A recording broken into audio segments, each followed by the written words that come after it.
So when did it become this thing? You guys had some synergy amongst you. When did you put your heads together and start planning what you guys have going on now?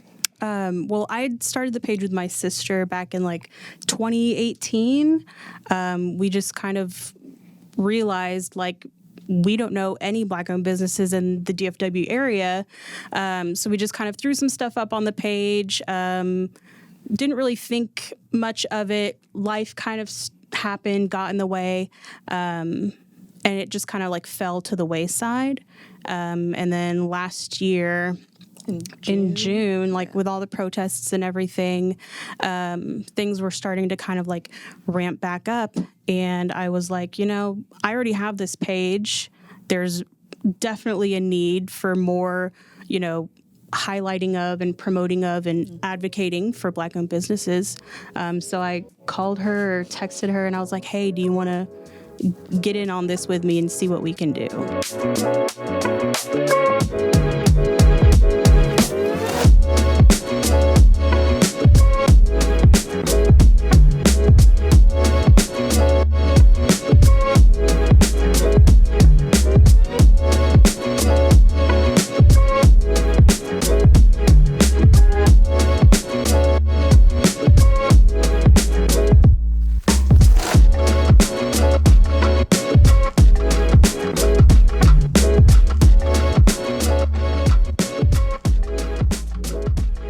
Welcome back to another great episode of the VisionLab podcast in partnership with Nexm Creative. I'm your host, Ryan Cuffey, alongside my co-host, Mr. Ryan Mosley.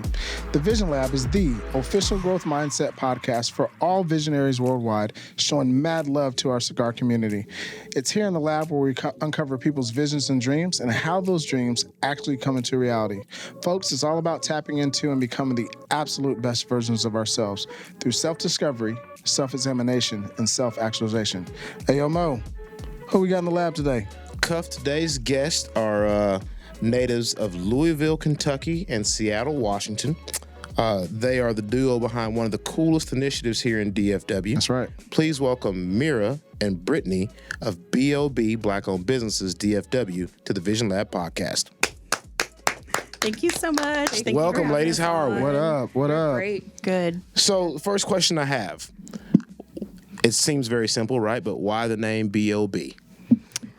We were just trying to shorten Black-owned businesses of DFW, and Bob came up, because on Instagram you have to, create the little handle for yourself. We wanted something that was short, sweet, and to the point, and it's exactly what it is. Yeah. Now, when you guys introduce yourselves to Black-owned businesses or just businesses in general, do you say, hey, we are Brittany and Mirah of B.O.B DFW? How does that go? Yeah, pretty much just like that. Yeah, we say Brittany and Mirah, we're from B.O.B of DFW. And what's the first question you get when they hear B.O.B of DFW? What is that? Yeah. What does B.O.B mean? Yeah. So, then we go into our little spiel about how it stands for Black-owned businesses of DFW and explain a little bit more about what we do, because when you hear about it, they first think that we're our own kind of entity. We're selling products and things like that. We don't really have any products to sell, but we offer our services to different Black-owned businesses in the area. And what does that look like? What is B.O.B DFW? So our focus is to connect Black-owned businesses, specifically in the DFW, with consumers and the community. So when I say the community, I mean the Black community. And for us, that looks like whether we're supporting them through social media and promoting their business pages, or if we're connecting them to local schools, to some of the different things that are going on in neighborhoods. There's one organization that Brittany's been really involved with, which is Funky Town Fridge, which is a public refrigerator that's in Fort Worth. And it's run by a Black woman also who has her own business. So we promote them a lot on our page too, and just try and show the community what's there for them and available. And why is this so important? Why is this initiative so important for you guys, as well as, for the community at large? I would say it's important to us because we're in the community, we're part of the community, and we really want a way to sort of say, all of these businesses are here, right here. They need your business. So, we just kind of want to serve it up on a silver platter and say, come and get it, Right. Like they need your business, like they need the community's business, but the community also needs them. Right. They're one of the things that we've always talked about is how in Fort Worth, there's not a whole lot of safe spaces for Black people in Fort Worth.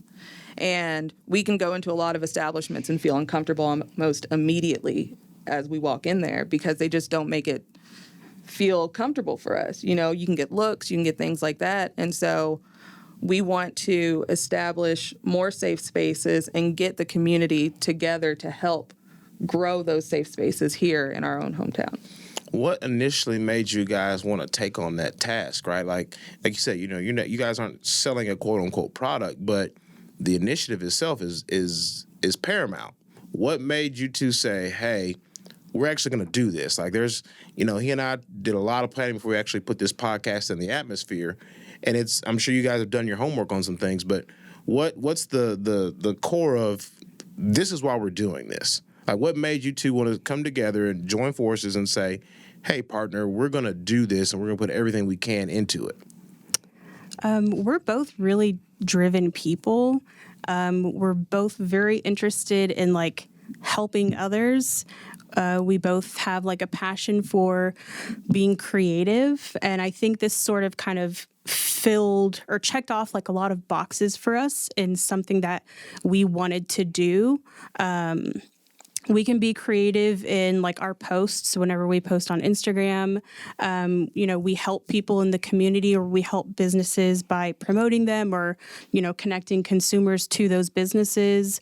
It was just kind of something that we like hooked onto and we're like, we're really going to do this. Yeah. For me personally also, for one, it's not hard for me to believe in anything that Brittany believes in, and while that's being said, I also grew up with my grandfather was an entrepreneur. Okay. My grandfather had a fifth grade education and then became a millionaire in Louisville, Kentucky and owned multiple businesses and things like that. And I think watching him do the things that he did and the avenues that he had to take and the things that I learned just from watching him build his own business, creating other spaces for the Black community in doing so, just really kind of struck that match for me. And I was like, this is definitely what I want to do.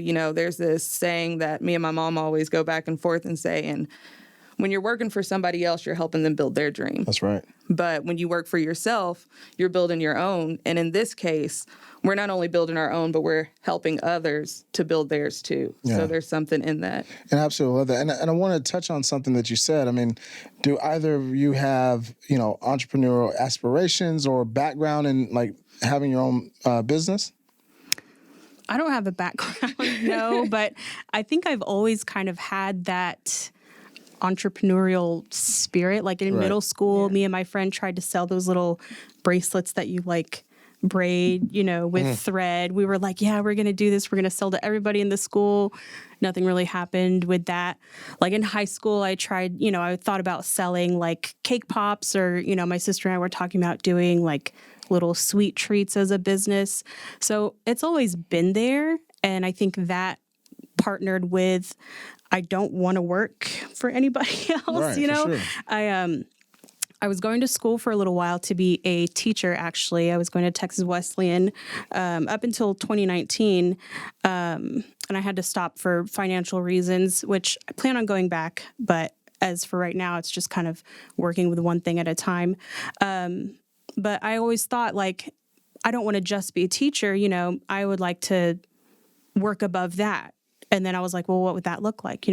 Probably like a principal. And then I was thinking, well, somebody's still even above a principal, so what is that going to look like? And, administration and then district and stuff like that. And it was just kind of like, I could keep going, work my way up to the top. But once you get to the top, it's really disconnected from the real work, like the reason I wanted to start teaching. And so it just kind of made me second guess, like, the work that I wanted to do and the reason I wanted to do it. Right. And so I think working for myself, starting something for myself and building on it was more aligned with like how I felt about working in general. Yeah, for sure. Cuff, allow me to say thank you. We're talking about Black-owned businesses. Yes. And one of the Black-owned businesses who has supported us from day one is the good folks at Blowing Smoke Cigar Lounge, Edwina Brown, excuse me, Devontae, Jacoby. Congratulations on you guys' new location. We will be there shortly. The new address, I believe, is 1604 North I-35. No, sorry. Yeah, North I-35 East in Lancaster, Texas. If you're anywhere in the southern part of the DFW, make sure you get to Blowing Smoke Cigar Lounge. Great staff, great humidor. They will make sure you're taken care of. Get to Blowing Smoke Cigar Lounge. What up, E? So tell us, what does the consumer get? You know, obviously we kind of understand what the businesses get, but what do the consumers get from B.O.B DFW? I think they get a whole new outlook on what a Black-owned business is. One of the big things that we had started doing was, you know, Where is Bob Wednesday? With Where's Bob Wednesday, we would go out to Black-owned businesses and we'd shop there, and then we'd do kind of like a review of the business and the product that we had received from there. So they also get that personal touch from us. You know, we don't want to just be like, hey, go shop Black-owned businesses and then sit back on our asses and not do anything about it. Right. You know, we put our money where our mouth is, and we also want to show them, you know, this is the kind of customer service that was provided to us also. Because I think in Black-owned businesses and in our community, sometimes customer service is lacking. And we are some of the hardest people on ourselves. And so for us to be able to be a voice to say, hey, like I went to this place, and we're going to praise them instead of bringing them down. And if we do have an issue with their customer service, we go back to the manager, have that private conversation. But it's nothing that we're going to go and blast them. And that was actually going to be my follow-up is, okay, we get what happens when, you know, everything is good, but and this could be for any business, right? Like if the service is subpar, how do you go about handling that? And you really just answer that when you pull them off to the side and have those conversations with, you know, management, ownership, or what have you. How are you guys received when you have to have that hard conversation with management, right? Like I've said, it's easy when you call a manager or a GM over and say, hey, this person was great. I'm coming back here again. But it's another thing when you say, hey, man, can I come talk to you like off the side for a second? Like, how are you guys received? Because, yes, you hold some weight in the community, but, you know, you're not the health inspector. You're not, you know, the territory manager for that particular restaurant chain or whatnot. How have you guys been received when you have to have that conversation? I mean, honestly, luckily we haven't had to have that conversation. But both of us being in customer service for so long, I've got at least 10 plus years experience in customer service, and so does Brittany. So I think we would just bring them to the side and be like, hey, we loved your food. We loved whatever, you know, the good or product was that we received. There's just a couple tips that we might want to throw your way just in case you're open to listening. You know, we don't want to blast you. We don't want to throw your name all over social media and talk bad about you. This is just what we experienced when we were there. And it's vitally important, too, because we live in a day and age where, you know, we're looking at reviews. You know what I mean? Everybody, you know, no matter what the business is, we're looking at what type of review system is in place. Like, are they 4-star, 5-star, 1-star, whatever that is? So your word actually carries a lot of weight.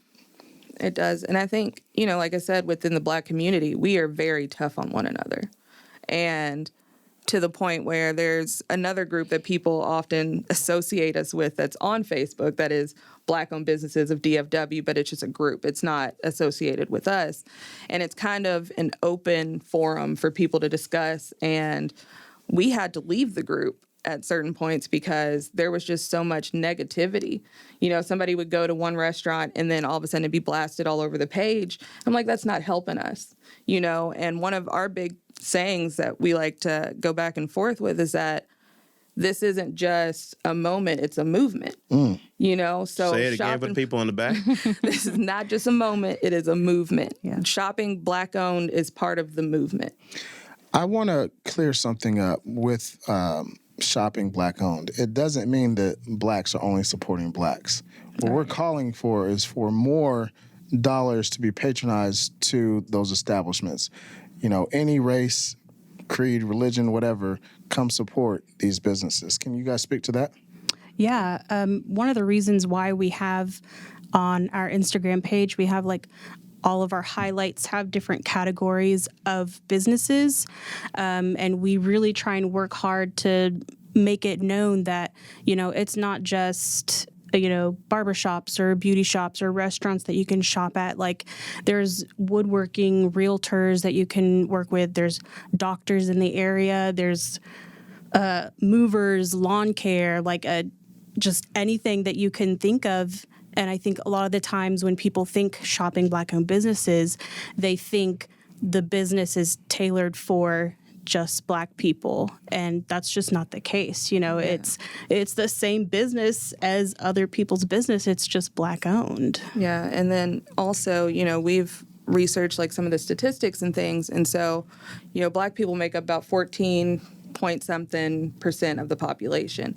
Out of that percentage, Black-owned businesses are only at 2.2% of businesses that have one employee or more. So and that's out of over 5 million businesses. And you think of businesses that have over, one employee or more, and the ones that are Black owned, 28% of those businesses are in social work or healthcare. So when you start shopping Black-owned businesses, you're putting money back into those businesses so that they can afford to hire employees. So it's not just one person working out of their house the whole time. But we even feature those people on our page because we're like, you're a business owner. I don't care if you're making crafts out of your bedroom right now. If you're selling them and you can produce a product, you're a business owner. Yeah, you're on the page. Now, does this also move into the virtual space as well? So if they've got a virtual business? Yeah. You guys highlighting that type of stuff? Awesome. Yeah, awesome. Absolutely. What's the biggest, or I shouldn't say the biggest, what's the one thing you guys found out or discovered once you started off down this path that you were surprised? Like I said, you've got the experience when it comes to customer service, but inevitably when you set out on a path, there's always something, I tell them all the time, there's always something that will reveal itself to you as you get down the road. What's the biggest thing that kind of popped up and you guys are like, oh, wait a minute, hold on a second. What was that for you guys? I think for me, it was just how many people didn't know about all the different types of Black-owned businesses there were right here, like in your own backyard. I mean, from Fort Worth, Burleson, North Fort Worth to Dallas, Wiley, it's just, they're everywhere. Yeah, I think for me, it was how receptive people would be. Brittany and I would both say that we're shy. We probably aren't the first people that are going to walk up to you and start a conversation. This has really put us out there to do that. And when we've had to do that, we've been shocked just how receptive people have been. Yeah. And they almost immediately listen to us. I don't think we've been turned away by anybody from going up and just starting that conversation. Well, it's free promotion, too, so why would they turn that around? Everybody loves free 99. Yeah. Right. As you continue on down this path, right, where are you guys current day, like in the present space? Like, what are you guys doing? And I don't mean like this second, but I mean like as far as what space are you guys occupying right now? Right now, we are currently just on Instagram, but what we're doing, we actually are in the process of scheduling some interviews for some Black-owned businesses so that we can kind of broadcast those on our Instagram page still, but also through my brother. We're in partnership with him. He's got his own app, also Black-owned, and we are partnering with them to do these 2-minute interviews with Black-owned business owners in the area. So I would say that's the only thing that we have truly on our schedule right now, other than just reaching out, doing the promotions that we do on our page. Well, one thing I want to do, I want to say thank you to you both for being a sponsor for our golf classic last month that we raised money for the Alzheimer's Association as well as the Leukemia and Lymphoma Society of North Texas. And shout out to your dad and brothers for coming through in the clutch and making sure you got there on time. Yes. Yeah, really appreciate you guys, showing your support. And I think you both ladies are, you walk the walk. You're not just talking the talk. And so I, for one, am truly grateful for that. I know where you're going, but let me say thank you to the Black-owned business who supports us, and that's the good folks at Class A Vodka. Crystal and Tim, thank you guys. Exactly. Glass in every glass is the slogan. Crystal and Tim, thank you guys so much for your support. Visionaries, we stand on the product for a reason. The name of the product is Class A Vodka. Get your hands on it. Send them a DM. They're not hard to find. It's at Class A Vodka on Instagram. Class A with a K. Again, the slogan is Class in every glass. Are there any type of Black-owned businesses that you guys don't want to work with? Like businesses that are not... Let me see how I can put this politically correct. Like, are there any organizations or businesses that you may try to shy away from at this particular point in time? I mean, I don't know if there's like any specific one that we've seen and we're like, just get them off of here. We don't want to deal with it. That might have to reveal itself as they continue on down the road. Yeah, I'm sure there will be at some point. I mean, we've had one. I remember the Instagram we don't have to say their name. We don't remember their name. You don't have to say their name. You can say what industry they were in. It was more of the promotion. I think they reached out to us for a promotion, and we had to kindly and respectfully decline because we've also realized that, we're putting our name on it too. Sure. So we want it to be something that we genuinely would recommend to people. And I think it may have been like a club promotion kind of thing. So the page was just... Yeah. Now, what type of club promotion was this? It was a little ratchet. Scandalous. And I think it was last year even. So this was the club of like scantily clad women? Is that what we're trying to say? There was lots of ass. Yeah, but it wasn't a strip club. Like, it wasn't a strip club. It was just kind of like a nightclub. We couldn't really tell, honestly. Yeah. It was like at the height of the pandemic almost. Like, it was like last summer. That's and it was just, we were kind of like, no, we don't want to promote people going out and shaking their ass like when there's a global pandemic. So we're gonna have to pass on this one. But now everybody can shake their ass again. Yeah. Shake their ass safely. As long as they got vaccinated. Yeah, right. Right. You should get your vaccination cards. No, another conversation. Get that chip. Right? That's an inside conversation. So this is the Vision Lab. And current day, with what you guys are doing now on a daily basis, is it matching the initial vision that you guys had when you first started? And if not, how has it changed or evolved? I think it's a little different. I think it's evolved, yeah. Yeah, we definitely started off with only like a vision to put the Black-owned businesses on the page, and just kind of that's where it stopped. Yeah. And as we go on and we talk about things more, we are thinking about doing, like the back to school fair, and we wanted to do like sort of like a farmer's market like they have in Dallas, but specifically for Black-owned businesses. So it's definitely evolving into other things. You're speaking cuss language. He loves the farmer's market. Yeah. I do, I absolutely do. We were there like almost every other weekend for a while because there's a lot of Black-owned businesses out there. And that's where we met a lot of them. Mm-hmm. I would say, especially from last summer when we first relaunched. I like to call it our relaunch since she already had the page up and going. I think there was a lot of righteous anger at the time too. Yeah. In the middle of everything that was going on with the protests and the marches, and we wanted to support Black-owned businesses so much because honestly, I didn't really want to be around white people. And I'm not saying that as like a I've got, my son is half white. So it wasn't anything to the point where I just didn't want to be put in the position to have some of those conversations or be asked some of those questions. So it's a sensitive time for everybody. Some stuff just didn't even need to be explained at that point in time. Yeah. And so I just wanted to go to these Black-owned businesses. I was like, let's go be around people where it's just understood when we walk in. Mm-hmm. We don't have to be set up for those conversations and things. And at the time, we were just diving so deep into researching all these Black-owned businesses within the area. And then I think we just slowly started to realize how much more we could do. I looked back the other day through our text messages, and it was July 10th of last year. And Brittany had sent me a text that said 600 with an exclamation point. And that was how many followers we had reached. And we had started in June with about 120, yeah. maybe. And today we're at 22,000 or 2,200, not 22,000. Not yet. Put it out there. Put it out there. Come We're just on go now. ahead and manifest it. Don't be afraid to be good. Don't be afraid to be good. But today we're at 2,200. We were just really proud of that. But it's grown because I think there's so much organic growth of us putting ourselves in the community. Again, I go back to we're not just those people that talk the talk. Like, we want to get out there, get our hands dirty, meet as many people as we can, and just really expand on that. So one of the things, the back to school program that she kind of mentioned that's kind of grown from our initial thing was that I remember when I was in high school and I didn't see a lot of Black-owned business owners. They didn't come to my school. I worked for a company in Crowley up until last year, and they used to bring in kids from one of the local high schools, a bunch of Black kids most of the time.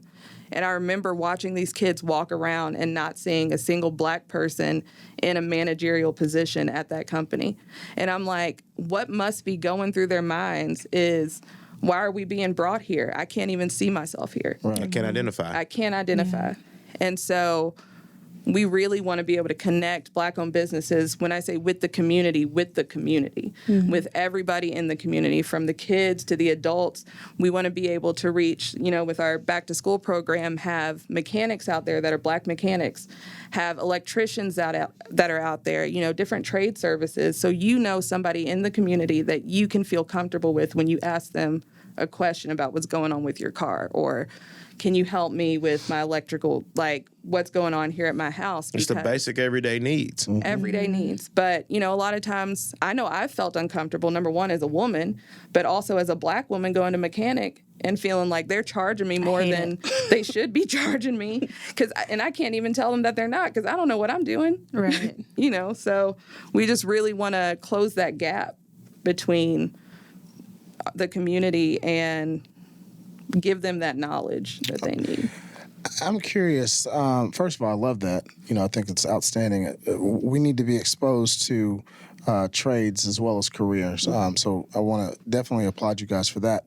But it's just you two that are really managing BOB DFW, right? Oh, It's yes. only us, yeah. So, how challenging is that? I know you're a parent. Are you a parent as well? Yes. Okay, so you guys are both parents. It's just the two of you. I mean, how do you balance or maintain that? Sometimes it feels like we don't balance Hold on it. now. You and I talked about this yesterday. I'm talking about balance. Do you guys for even them. believe in the word balance? So what we believe is, and we were educated actually, so we were taught, there's no such thing as balance, right? It's juggling. You're literally shifting your focus from one thing to the next, which is really a juggling act. But for simplicity purposes, balance fits. Rather than going into juggling. But it is juggling. I mean, I think maybe juggling is a better term for it, because sure. whenever you think balance, you think this is going well and this is going well. Yeah. You think like I can handle them both at the same 50-50, time. Yeah. It's not it. It's not at all. I mean, we both work. We're both single moms. We. Yeah. I will say it benefits us. Our shifts are set off balance. So I work during the day. About the time that I'm finishing up work, Brittany's getting ready to go to work. So a lot of that I would say there's more balance in our partnership than in the way that we do our business versus life. Definitely. So. She's very good at research and kind of looking up technical things and what are you good legal at? Things. The creative side, making things, making graphics. Social media is her.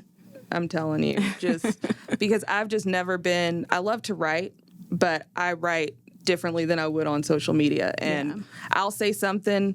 And I'm like, okay, how do I get this? Yeah, I'm like, it's not hip enough, Brittany. I don't know what to do. But we both do both. But that's her strength, and I would say that would be my strength. It's cool. He and I, it's yin and yang. There's certain things that hey, that is all him, and other things I'll take care of. So it's cool to hear. Yeah. I definitely call her, and I'm like, I don't know what to do with this. Can you please just take a look? Yeah. So there's definitely balance in the partnership when it comes to personal life and the BOB DFW page. It's really just you do what you can when you can. Yeah. And our friendship, I think it's such a blessing to have a friend that understands that too, because, and we always check in on each other. Like, if I feel like I'm not putting in my weight that week, I'm like, Britt, like, what is it that I can do? I'm sorry, I've been kind of MIA or whatever's going on, and vice versa. So we just flow. Mm-hmm. So to push the ball forward, where is BOB DFW going?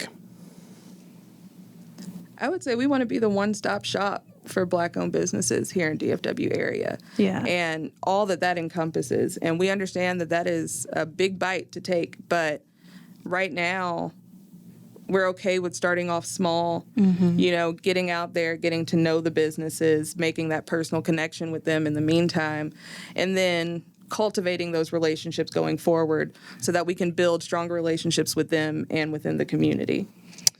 Where you guys are now is predominantly Fort Worth. Would that be appropriate in saying, or? Well, question. We live in Fort Worth, right? Yes, but I mean, as far as like the businesses that we cover, the businesses that we talk about, it's anywhere in the DFW. I would say, if anything, we're trying to find more in Fort Worth. Which is okay. So you actually kind of threw me for a loop for that. I thought you would be trying to expand more east to Dallas and Irving and all that good stuff. So it's really cool to know that you guys really are serving this entire metroplex, right? Mm-hmm. Do you see yourselves having a BOB DFW more Fort Worth based and then another one for Dallas based, or Tarrant County versus Dallas County?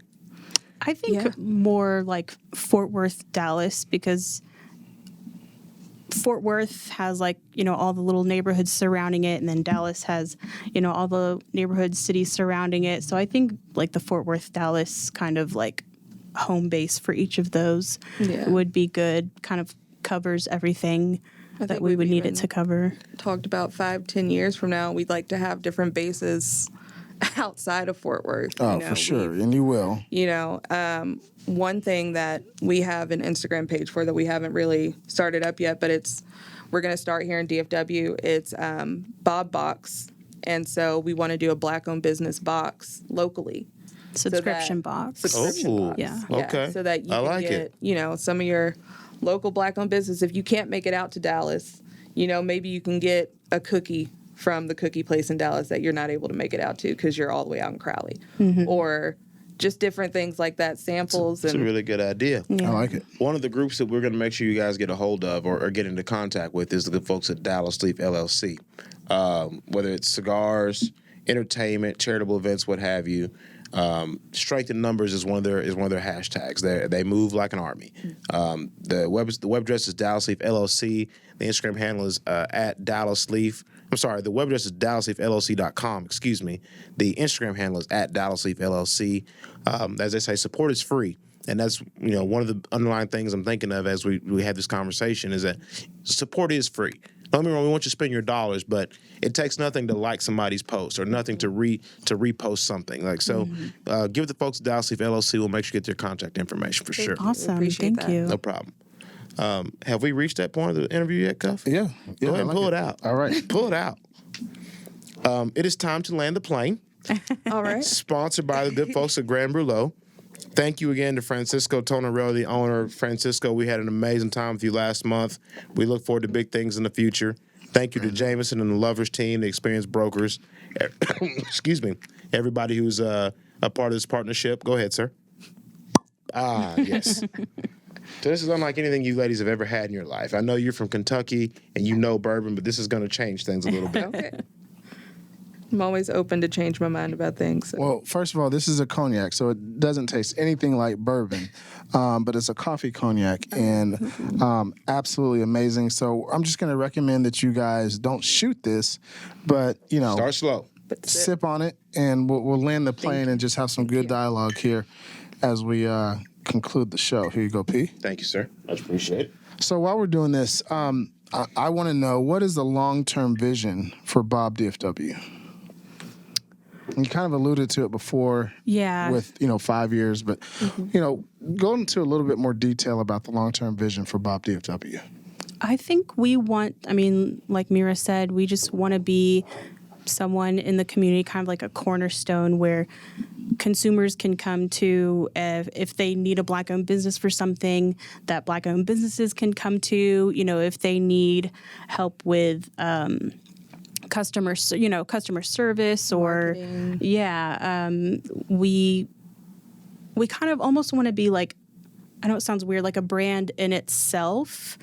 That just kind of like It's a launching pad. it's like spiders out into other things.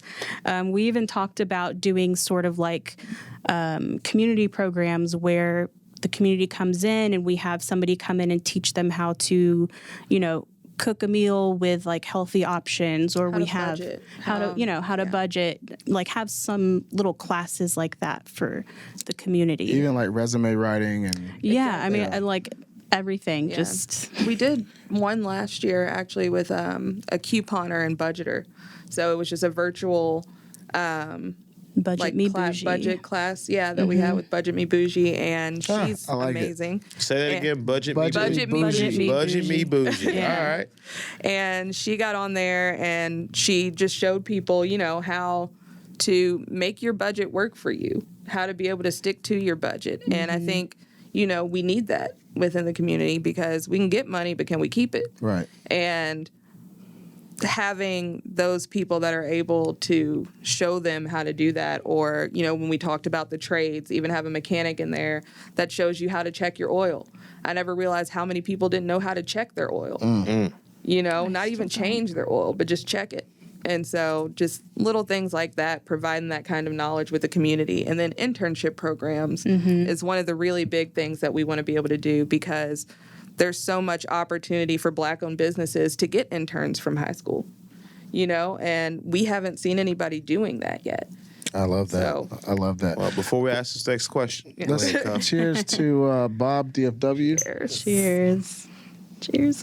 there we go. Again, we'll just Let us sip know on what it. you think. Yeah, Yeah, Ooh, smooth. yeah. Not too. It's bold, but not harsh. it is. I like And it's this. like a real coffee flavor, not like fake coffee. No. Right. If that Yeah, makes yeah. sense. Like Real coffee. Yeah, like Yeah. it I can taste it. Yeah. So as we land the plane, one of the questions we ask everybody on the show is you two ladies at a round table, and it's usually we say 5 other people, but it's 2 of you, so we'll say 10 other seats. We'll start with you, Brittany. Okay. Who are the 5 people you want at the table? We thought about this too. They straight up said, "Hey," they said, "Hey, we listened to a couple of the episodes, we really like it," and so they know kind of what's coming. So we may have to interested to hear. throw some curveballs. Yeah, come on now. No, I'm just kidding. I know one would be my dad. He passed when I was 15, and it would just be really cool to kind of get some of those stories from him that I wasn't able to get, more about his childhood, stuff just that he saw and witnessed, and anything really. Another one was Prince. I love You saw Prince. the Prince I deal, did. yeah. I was like, there he is. She was like, "Oh, there's Prince." Listen to him growing up. He's Prince. He's that dude. He's It is Prince, what it is. Like, you yeah, just can't explain it. Exactly. Just the fact that he broke a lot of barriers, with his like androgyny on stage, and the fact that like women still loved him back then, and he, had like ruffles and makeup on. It was just like he had something, and I want a little piece of it. Another one was Etta James. Oh, first First one. Congratulations. Oh, First really? person to say that. Okay. I love her music. I don't know. Another just like comforting sound for me. I grew up listening to her as well. Who else was it? You've got Prince, your dad, Etta James. You get 2 more. Two more. Oh, I know it was Alvin Ailey. Ooh. He's That's up your alley, isn't it? No. Okay. No. He sounds like no. It sounds like it would have been like a history type No. guy. Go ahead and explain the couple. I've never Alvin Ailey. heard- Nothing against Alvin Ailey. It's just not my neck of the woods. No, that's fine. Proceed. I love the arts. I'm not a dancer or a singer myself, so I just have a lot of respect for those who are, and sort of like pave their way. Alvin Ailey was a choreographer. He was actually born in Texas. And he really brought over a lot of like African style dances and mixed it with classic styles and really kind of, again, like paved his own way, created his own lane for dance. He's got, it's the Alvin Ailey, like American Dance Studio in New York. I think that was like founded in like in the 1950s. And they took on pretty much like any Black dancer, you know, who couldn't get into like the American dance ballet theater. And he really just kind of like made a way out of no way. And I really like that. Final seat. One more. And I had it written down. What if you need help? Yeah, I do. Maya. Oh yeah, Maya Angelou. That's a good one. That's such Yes. such a cop out. That's a good one. No, That's a good one. it's a good one. How you gonna be mad at Maya Angelou? I know. I'm not mad, but she had Alvin Ailey, Prince, and then it's like, oh, Maya Angelou. Well, I love her work, and yeah, I didn't write a paper about her, but I like broke down kind of one of her poems when I was in college. So, yeah. I think it's a very, very robust list. That's a good quality list there. I feel like I kind of cheated because we had extra time to think about it. But Don't worry, I got something for you. Well, now Don't yours worry. is intimidating to mine. I'm like, no, Pressure's got on good you. There's no ones. wrong answers. okay. Well, my first three are family members, but And y'all got a squad. Yeah, literally a squad. They got a baseball When team. I met her dad and her brothers at the golf tournament. Her dad was like, "Yeah, she's one of 7." I said, "Oh my Good god!" Lord. They can go 3 deep on the bench for an telling NBA team, man. was it we're like Bebe's kids. We don't die, we multiply. Man, Literally. Literally. But I would do both my grandfathers. okay. The grandfather that I touched on earlier with you all that was an entrepreneur. He didn't talk a lot while he was alive. And then he came to live with us. He passed away in 2018. And so he came to live with us during that time, but he had dementia. And so having those conversations couldn't happen. He was a much gentler person towards the end of his life, but the mindset just wasn't there anymore. Yeah. So being able to have those conversations with him about how he did it, things that he experienced, that would be really great. And then my grandmother. So funny story really quick. Brittany and I both have tattoos on our hands. And my grandma used to go by Frog, and hers used to go by Peach. So Brittany has a little frog on her hand, and I've got my little peach. And she was just one of those, I feel like most people's grandmas are like the rock of the family. Absolutely. And she was my best friend. Always had the best advice, but would call you out in a heartbeat if you were doing something wrong. So I would have her, and then I'd have my dad's father, who I'd never got to meet. He passed away actually before my parents got together.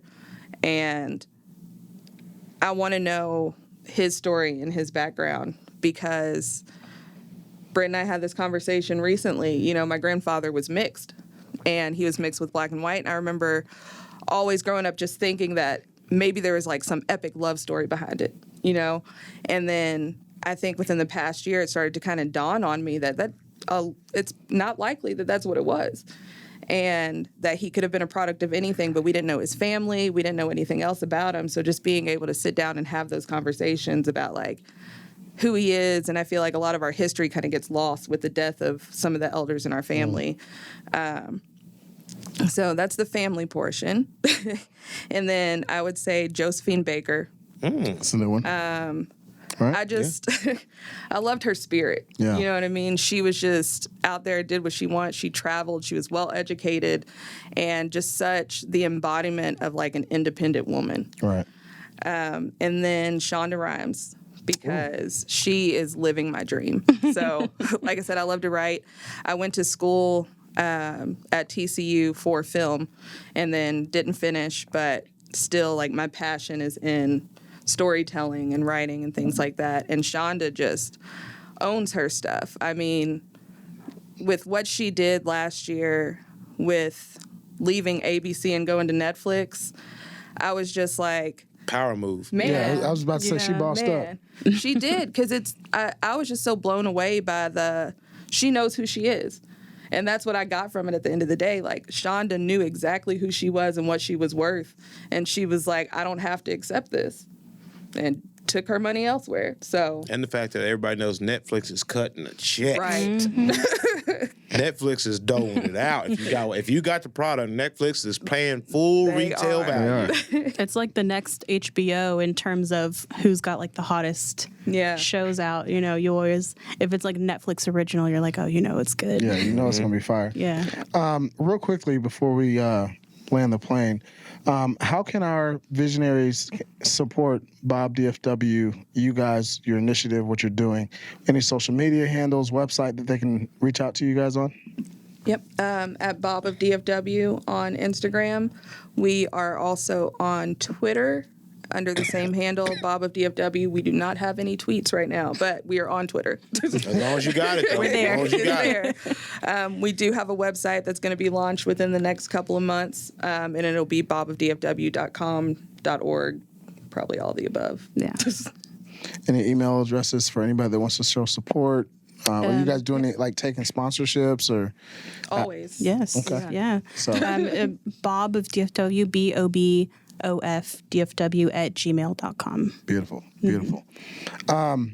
So you guys have obviously heard the show.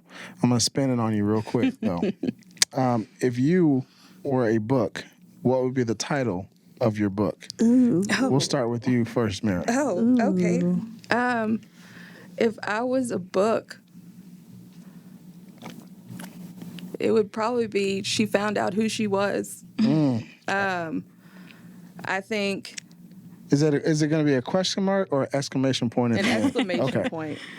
I dealt with, sorry if this is going to be a little long-winded, but No, remember, we told you before we start, we don't answer anybody. Say what you got to say. okay. So I will say one of the reasons why Bob of DFW is so important to me now, I dealt with a lot of self-hate growing up, you know.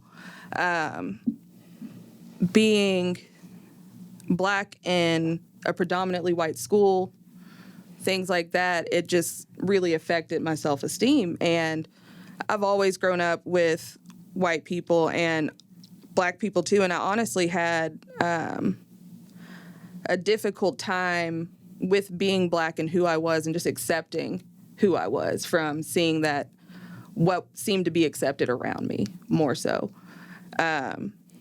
So with that being said, over probably the past 10 years or so, I've just really come into myself. Having my son really taught me so many things. You know, I think it's funny because we learn more from our kids than almost anything else. You know, you learn the type of person that you are just from having a kid.